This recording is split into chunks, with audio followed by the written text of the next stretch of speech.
आइए कालिका पुराण के 24वें अध्याय पर चलते हैं। मार्कंडेय जी बोल रहे हैं कि तब हिमालय पर्वत के शिखर पर क्षिप्र सरोवर के किनारे बैठे हुए महादेव ने उस सरोवर को निकट से देखा। बार बार ब्रह्मा विष्णु द्वारा प्रेरित किए जाने पर उन दृढ़ आत्मा वाले शिव ने वहीं ध्यान करने के लिए अपना मन स्थिर करा। कामदेव को दंडित करने वाले भगवान शिव ने ध्यान मार्ग द्वारा अपने में ही अपने द्वारा अपने को विशेष रूप से देखने के लिए अत्यधिक प्रयत्न किया।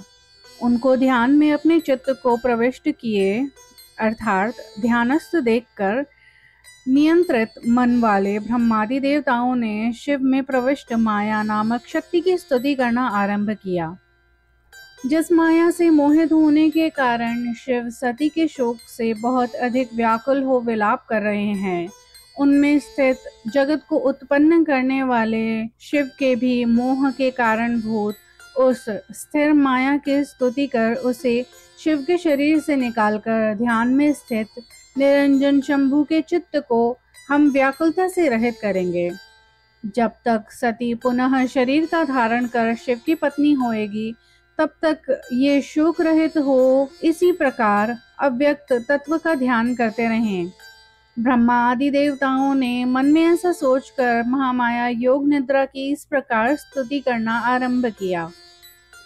देवतागण स्तुति करते हुए बोल रहे हैं, हम सब अत्यंत भक्ति पूर्वक उनकी स्तुति करते हैं जो श्री शक्ति, सबको पवित्र करने वाली, पुष्टि स्वरूपा, परम अव्यक्त रूपा, महान और अव्यक्त तत्वों के स्वरूप वाली, शिव की परम शक्ति, कल्याण करने वाली, शुद्ध, स्थूल, सूक्ष्म, श्रेष्ठ और सामान्य, अंतर्विद्या और अविद्या नाम वाली एकाग्र भाव से प्रेम योगिनी हैं।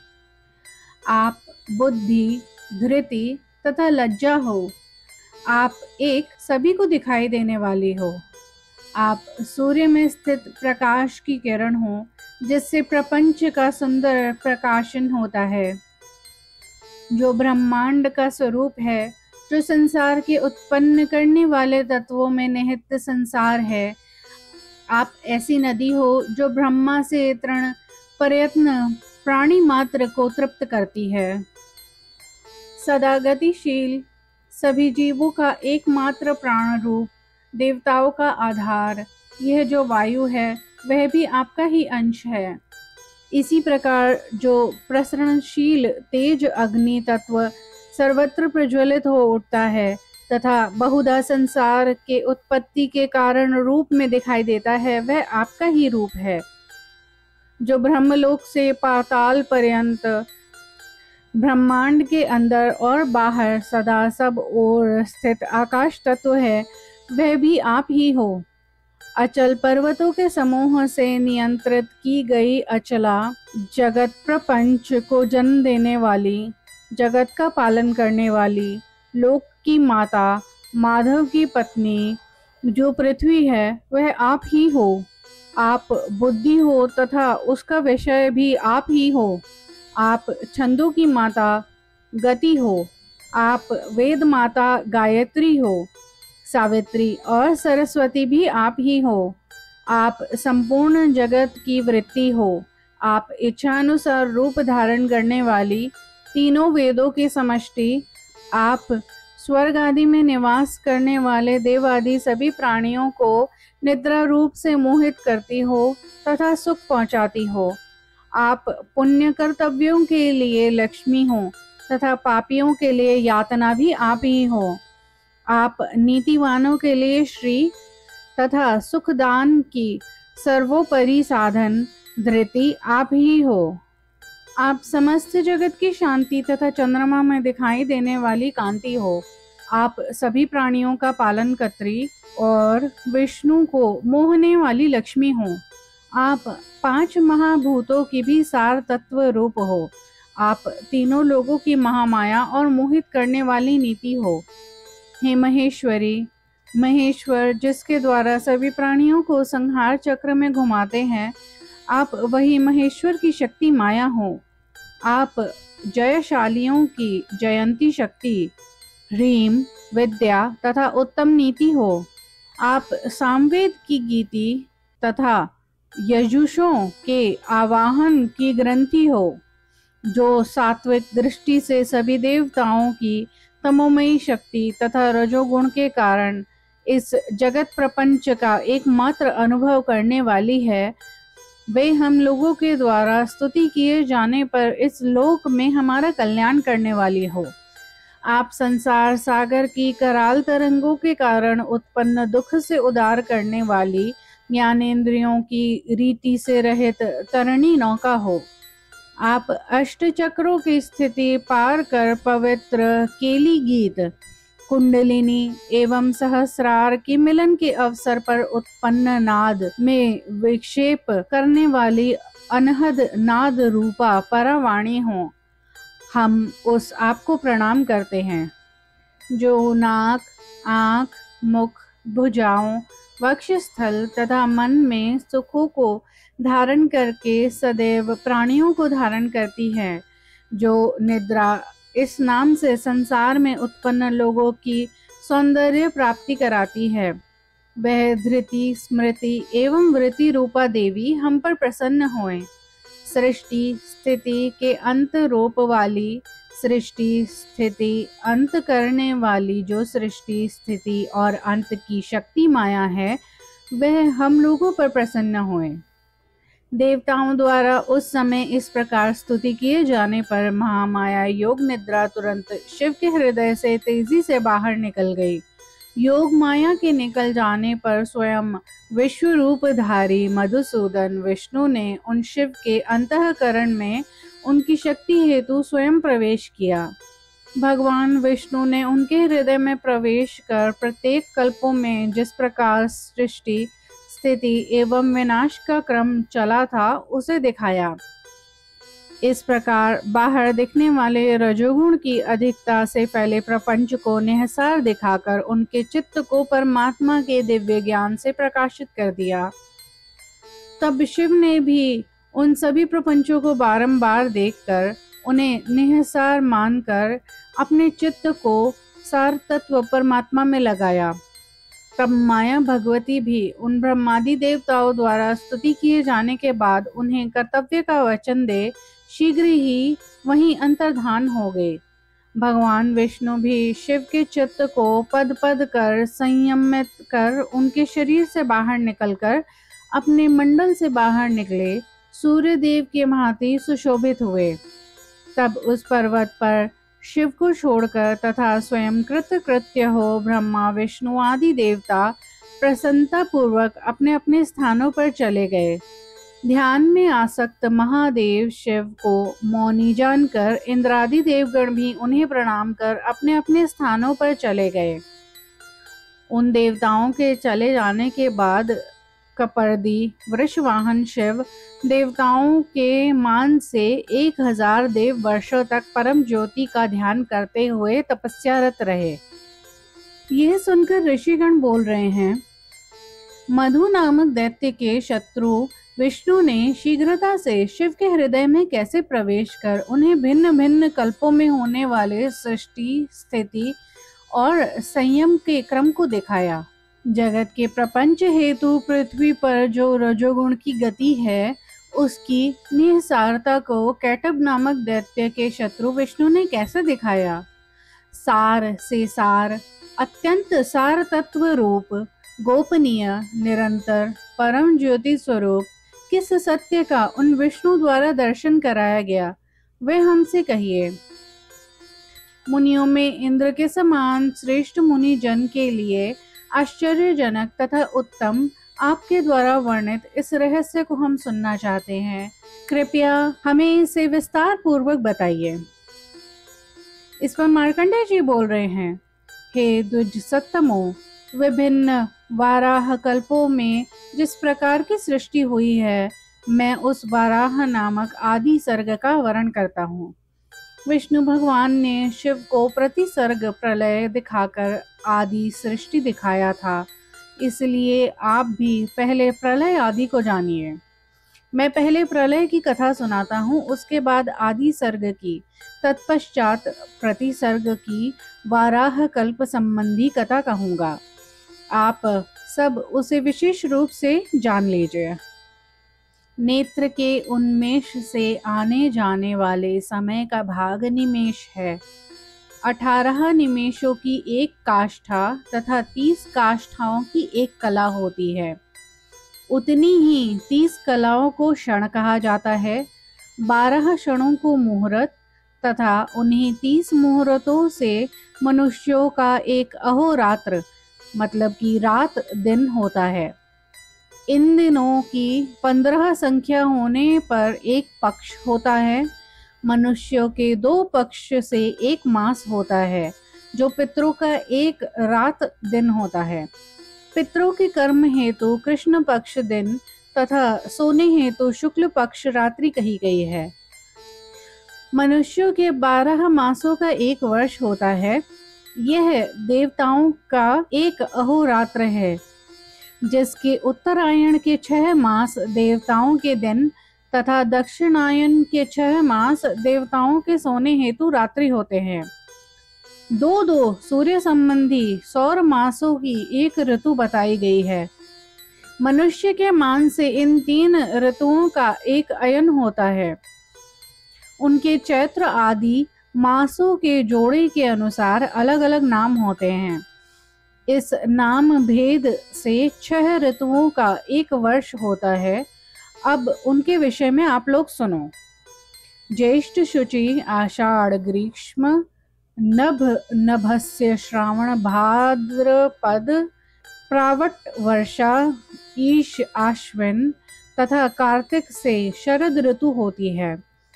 सह अगहन तथा पौष से हेमंत, माघ फाल्गुन से शिशिर, ये अलग अलग 6 ऋतुएं यज्ञादि कार्यों के लिए निर्धारित की गई हैं।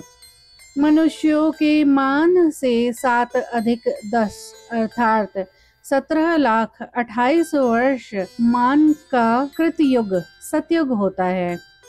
अंतराल में 400 वर्षों की संध्या तथा उतने ही वर्ष मान का संध्यांश भी उसी तरह अंतर्गत समाहित होता है। इसी प्रकार 12,96,000 वर्षों का त्रेता युग होता है। इसी तरह 300 वर्षों की संध्या तथा अंत में 300 वर्षों का संध्यांश कहा गया है। 8,64,000 वर्ष के इसी मान से द्वापर नामक युग और उसमें 200 वर्षों की संध्या, अंत में 200 वर्षों का संध्यांश भी अभिष्ट होता है। उसी मान से 4,32,000 वर्षों का कलयुग का मान होता है, जिसकी 100 वर्ष की संध्या तथा अंत में 100 वर्ष का ही संध्यांश होता है। इसी प्रकार मनुष्य के मान से कृत, त्रेता, द्वापर एवं कलयुग का एक चतुर्युग होता है। संध्या और संध्यांश के सहित 43,20,000 वर्ष मान का एक चतुर्युग होता है। रात के साथ देवताओं का दिन मनुष्यों के एक वर्ष के समान होता है। इसी क्रम से उपर्युक्त गणना मानवीय मान के अनुसार एक चतुर्युग की है, जो 12,000 देव वर्ष के तुल्य होती है।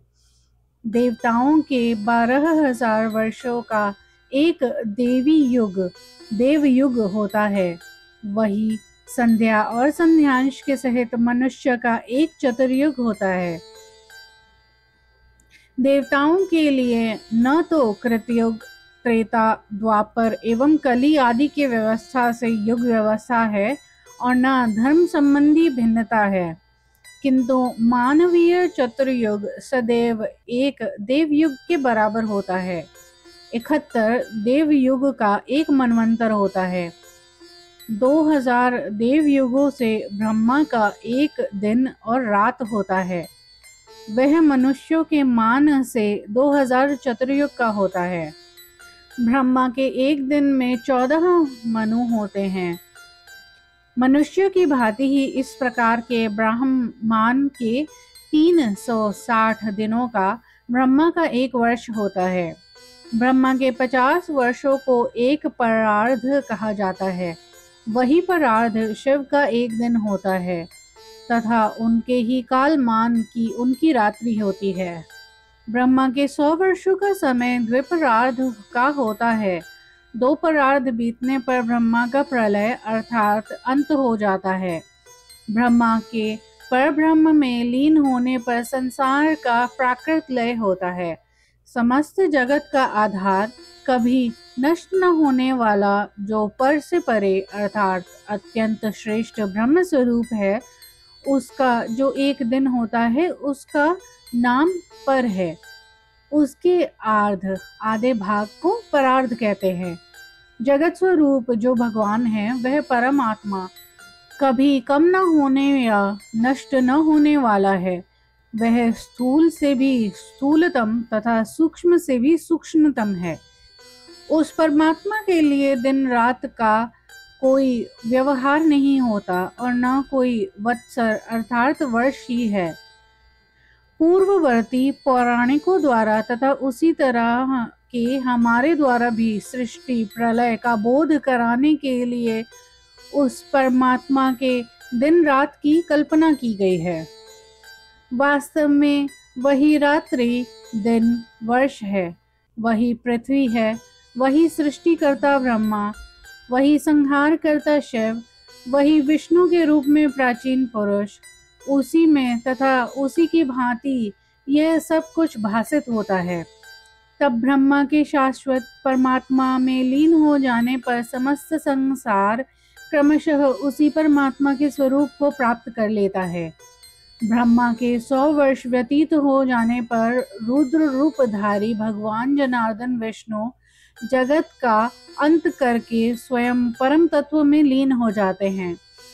उस समय सर्वप्रथम सूर्य समस्त स्थावर एवं जंगम प्राणियों को भी अपनी तीव्र किरणों द्वारा सोखकर समस्त जल तत्व का ग्रहण कर लेते हैं। देवताओं के 100 वर्षों में सूखे हुए वृक्ष, तृण, समूह प्राणी तथा पर्वत चूर्ण होकर छिन्न भिन्न हो जाएंगे। तब जगत को भोगने वाली 12 सूर्यों की अत्यधिक बलशाली किरणों के बढ़ने से 12 सूर्य बन जाएंगे और वे सभी सूर्य अपनी किरणों द्वारा 14 भुवनों को जलाएंगे, जिससे पृथ्वी, आकाश एवं धरती उष्णता को प्राप्त होएगी। तब समस्त स्थावर तथा जंगम प्राणियों के नष्ट हो जाने पर रुद्रदेव का रूप धारण करने वाले भगवान विष्णु सूर्य की किरणों से निकलकर ऊपर से नीचे पाताल नामक पतले तल में गए। वहां जाकर श्रेष्ठ शूल धारण करने वाले रुद्रदेव ने 7 पातालों में रहने वाले नाग, गंधर्व, राक्षस, देवता, ऋषि तथा शेष को भी मार दिया। इस प्रकार उस जनार्दन विष्णु ने स्वर्ग, पाताल, पृथ्वी और सागरों में जो भी प्राणी थे उन सभी को मार दिया। तब रुद्रदेव ने स्वयं अपने मुख से महान वायु की सृष्टि करी। वह महावायु निर्बाध गति तथा प्रचंडता से तीनों लोकों में फैल गया। वह वायु 100 दिव्य वर्षों तक भुवनों के बीच में घूमता रहा तथा जो कुछ था उसे उसने रुई के ढेर की भांति उड़ा दिया। जगत में सब और जो कुछ भी था उस सब को उड़ाकर वह वायु अत्यधिक वेग से 12 आदित्यों में प्रवेश कर गया। तब वायु ने उन 12 आदित्यों के मंडल में प्रवेश कर उनके तेज के साथ रुद्र द्वारा जोड़े जाने पर महान मेघों को आरंभ किया। उस वेगवान तथा रुद्र से भी अधिक भयानक वायु से प्रेरित वे मेघ आकाश में घूमने लगे। ये संवर्त नामक बादल अंजन के समूह के टुकड़े की भांति काले, कोई धूम्रवर्ण, कोई लाल, कोई सफेद, कोई रंग बिरंगे और भयानक थे। उनमें से कोई पर्वत के आकार के थे, कोई हाथियों के समान थे, कोई महलों के समान थे, कोई क्रौंच पर्वत के रंग के समान भीषण थे। उन महान ध्वनि करने वाले महान मेघों ने 100 वर्षों से अधिक समय तक तीनों लोकों को डुबाते हुए खंबे के समान सुदृढ़ धाराओं के पतन से गिरे हुए बहुत अधिक जल से तीनों लोगों को पूर्ण कर दिया। ध्रुवावस्था तक जल राशि की स्थिति हो जाने पर उस रुद्र रूपी भगवान विष्णु ने मुख से वायु का सृजन किया। तब उस जल मिश्रित वायु के द्वारा प्रेरित मेघ 100 वर्षों तक निर्बाधी गति से संचरण करने के पश्चात स्वयं ध्वस्त हो गए।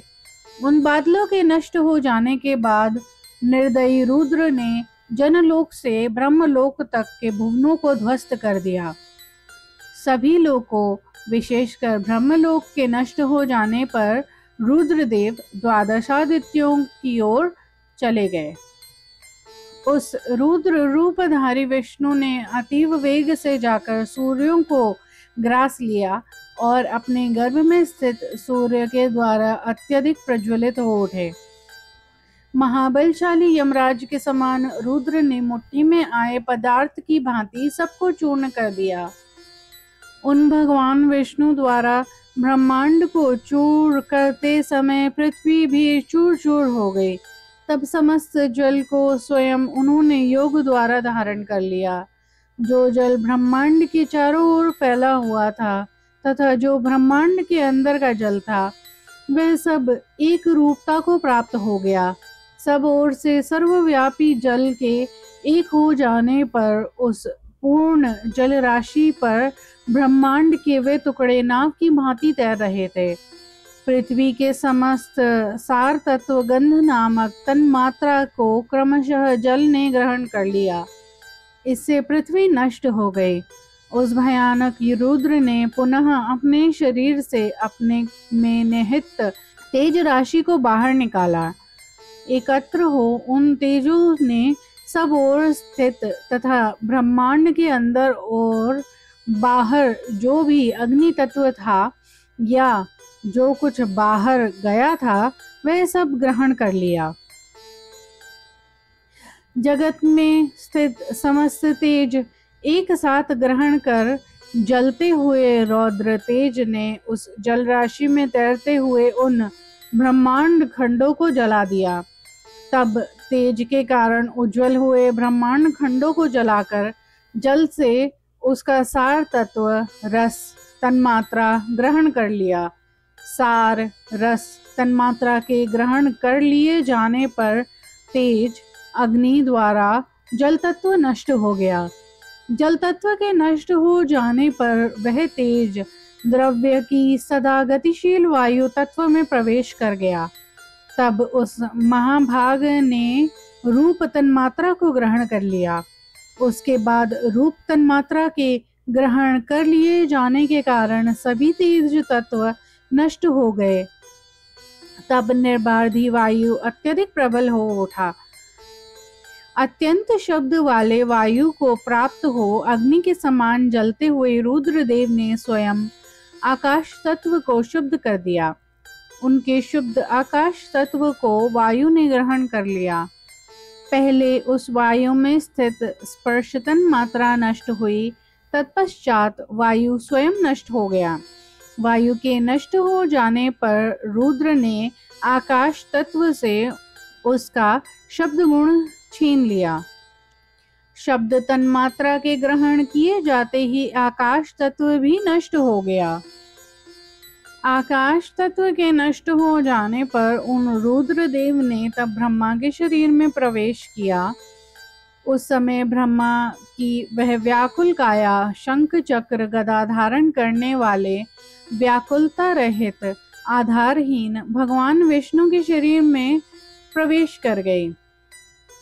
उस महातेजस्वी विष्णु ने अपनी शक्ति द्वारा शंख चक्र गदा तथा तलवार धारण करने वाले उस 5 भूतों वाले अपने शरीर को शीघ्र ही नष्ट कर दिया।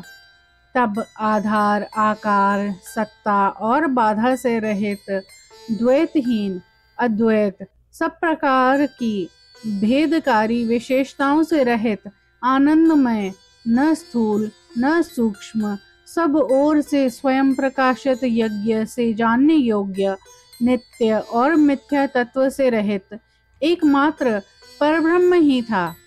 उस समय न दिन था, न रात्रि थी, न आकाश था, न पृथ्वी थी, न अंधकार था, न प्रकाश, और न दूसरा ही कोई क्षेत्र आदि ज्ञानेंद्रियों तथा बुद्धि आदि अंतःकरण द्वारा उपलब्ध था।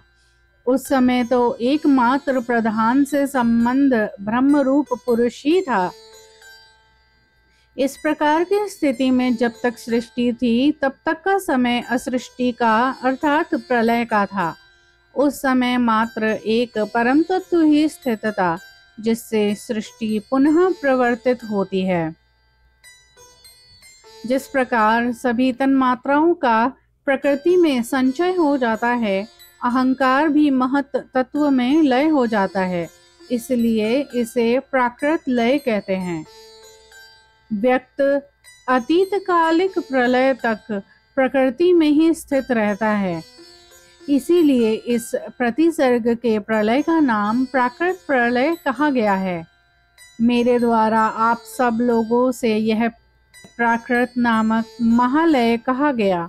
अब पुनः मेरे द्वारा कही जाने वाली आदि सृष्टि का वर्णन आप लोग सुने।